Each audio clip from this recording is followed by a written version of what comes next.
Welcome back to the channel. My name's Brad, and today we're going to talk templates. Now, we're not only going to talk templates, together we're actually going to build an easy, simple, streamlined scoring template.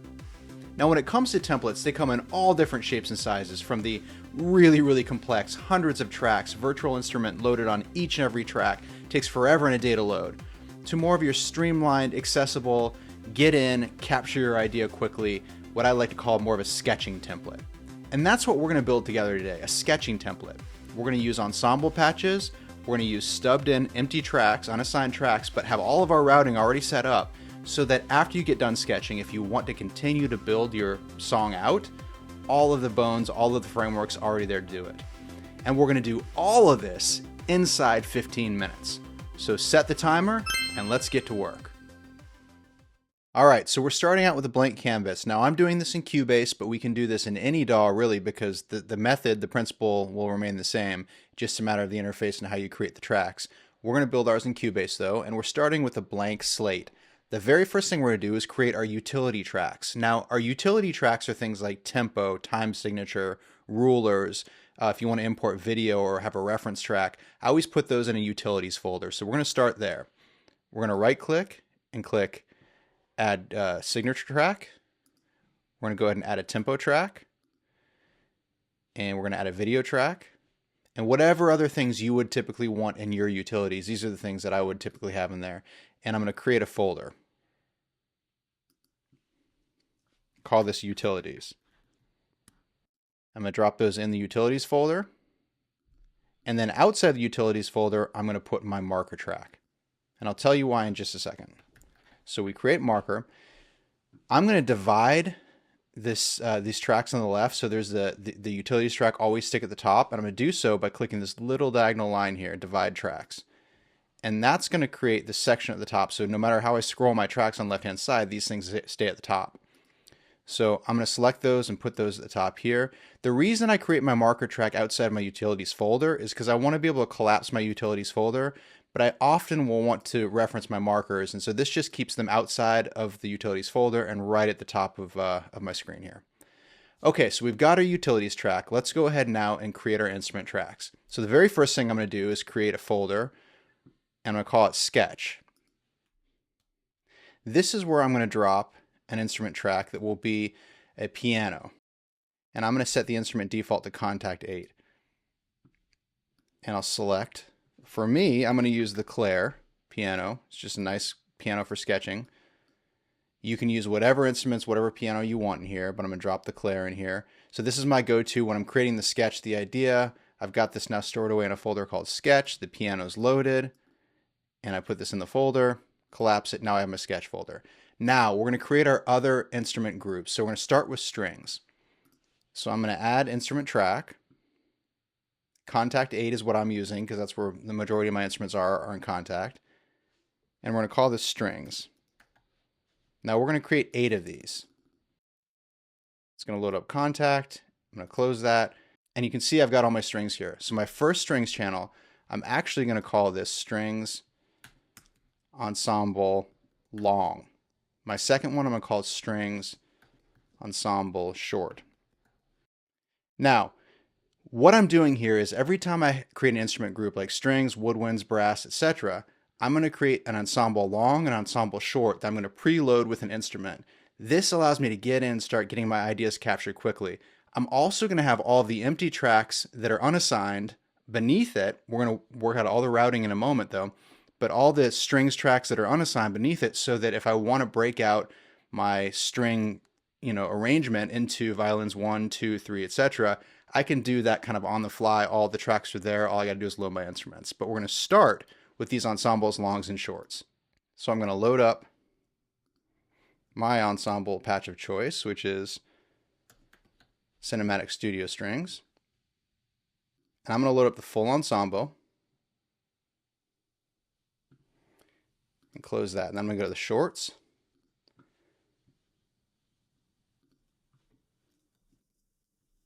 I'm going to load up the full ensemble once again. And this time for the articulations, I'm going to get staccato. So I've got my long, I've got my short. They're both preloaded. Those are my strings patches. I've got 3, 4, 5, 6, 7, and 8 that are empty, unassigned, but I'm going to drop them in a new folder here, all of these. I'm going to call it strings. Take all my strings instruments, drop them in the strings folder, collapse it away. Okay, we got sketch, we got strings. Now we're going to do that same process for each of the instrument groups. We'll do it for brass, woodwinds, percussion. So let's go ahead and knock that out. By the way, if you like this type of content, don't forget to hit the subscribe button. Leave comments below. Let me know what types of videos you want to see and we'll create them. Back to the template build. Once again, add instrument track. I'm going to do 8 of them. Call these brass. I'm going to go to my first patch. Brass, ensemble, long.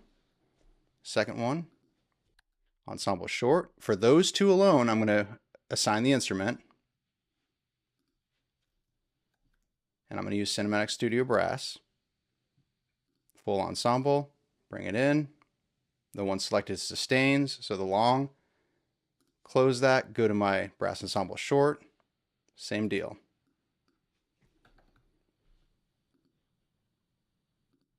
Ensemble. Get my staccatos. Those are assigned. Now I'm going to create a brass folder.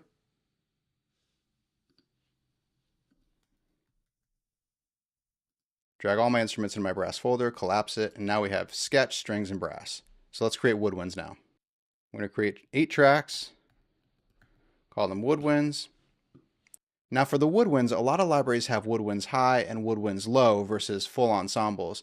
There's a couple libraries like Albion 1, which I like, that have a really good patch that's high and low. So instead of doing ensemble long and short, my first two are going to be high and low. So I'm going to call woodwinds ensemble high, woodwinds ensemble low. Okay, and now we're going to assign those patches.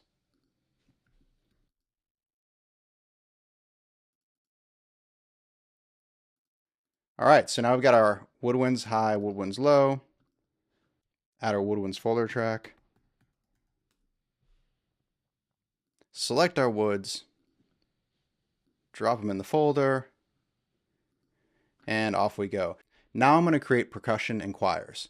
Right click, add instrument track. Percussion, I'm going to do 6 percussion tracks.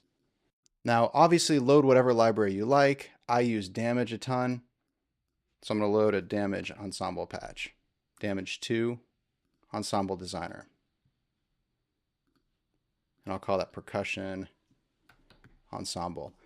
Now I'm going to create the folder track. Percussion. Drag them all into the percussion folder, close it. All right, we got sketch, strings, brass, woodwinds, percussion. Other ones I like to do are choir. So I'm going to add 4 for choir. Add my choir folder.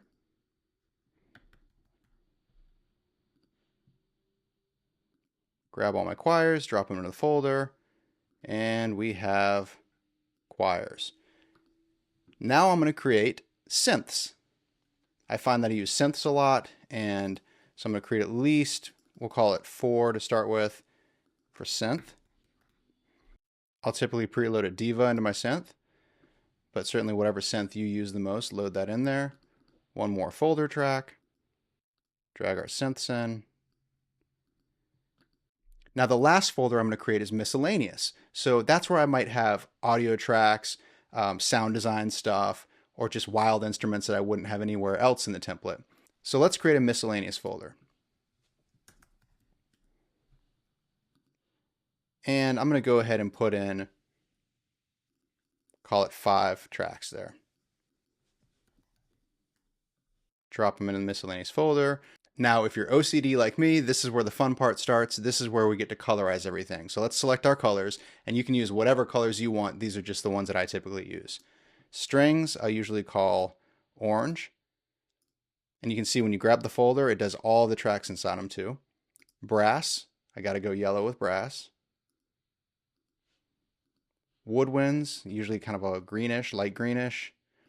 Percussion, let's call that a blue. Choirs, we're going purple. Synth, pink.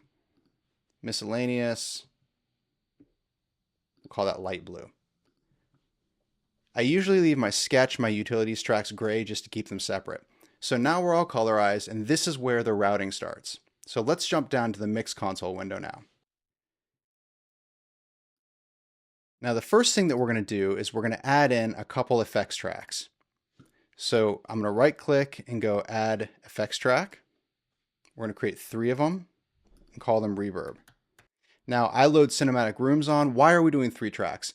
Well, one's usually a room verb, one's a short reverb, one's a long reverb.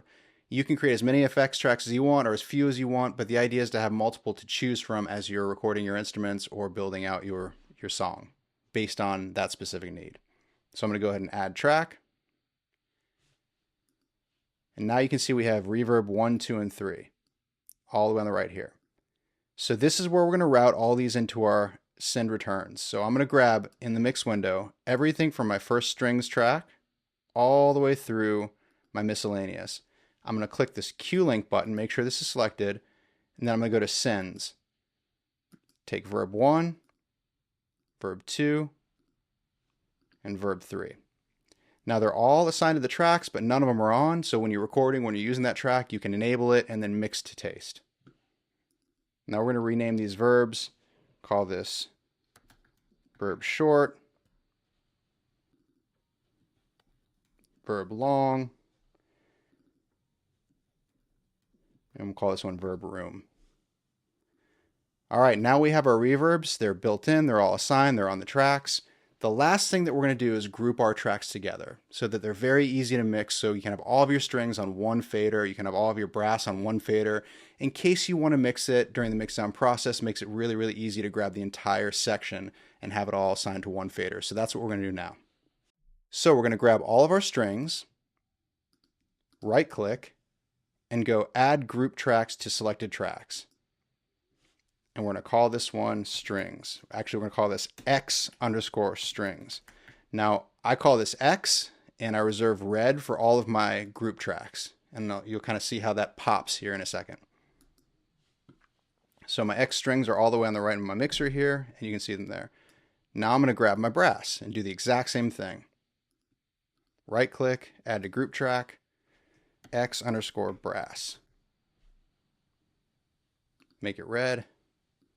Add track. Now we got my brass. So we're going to do all the same thing for the rest of the sections. Okay, so now you can see we have all of our group tracks created. I'm going to go back up here to the track view. I'm going to create a folder for those. Call them groups. Make them red. Drag them all into there. And now we have our groups folder. So how this works is it basically takes the input from your instrument, and instead of routing it to the stereo out, it's going to send it to that strings track. So you can see right here, if we take a strings ensemble, let's grab the first ensemble patch that we have on here. You can see you're getting metering through that track, but the sound is actually coming out through your X strings. So if I wanted to mix that whole section,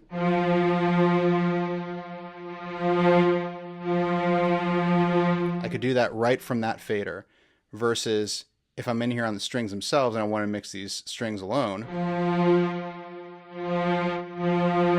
I could do that just to that one particular instrument in that group. So the grouping just adds flexibility and it makes it easy to manage everything. Okay, so the last thing I'm going to do is take my verbs, and I usually from the track view move those up into the utilities folder just to get them out of the way. So I'm going to take all of my groups here, and you can see I've got them selected. And I'm going to make sure that in the visibility inspector, or the visibility menu here, under zones, you can see these 3 dots. This will pin all these to the right, or if I want to pin to the left, I click the left. Pinning them to the right keeps them there, so as you scroll through your tracks, those are always available to you. I always do that with my stereo track as well. So that keeps these all off to the right. So if you want to have the most tracks in the mixer view on your screen at any given time, you can use these little buttons here, reduce channel width and increase channel width. Reduce it will cause them to be smaller, like so, and then you get more channels on your mixer at any given time, so it's easy to scroll through them. So the last thing we're going to do is save it as a template. So you go to File, save as template. That creates this as a template file so that when you load up Cubase and you go to your template section, you can select this as a starting point. It will load this up exactly as we have it. You can create your song from there and then save it off to whatever name you want to save it to, or destination or folder you want to save that to. That won't override your template then, and you can reuse this and start from where we are right now every single time you load up. Makes it quick, makes it easy. So that's it, folks. We've now created a simple sketching template. All your routing's done. Get in there and create. Thank you for watching the video, and I look forward to seeing you next time.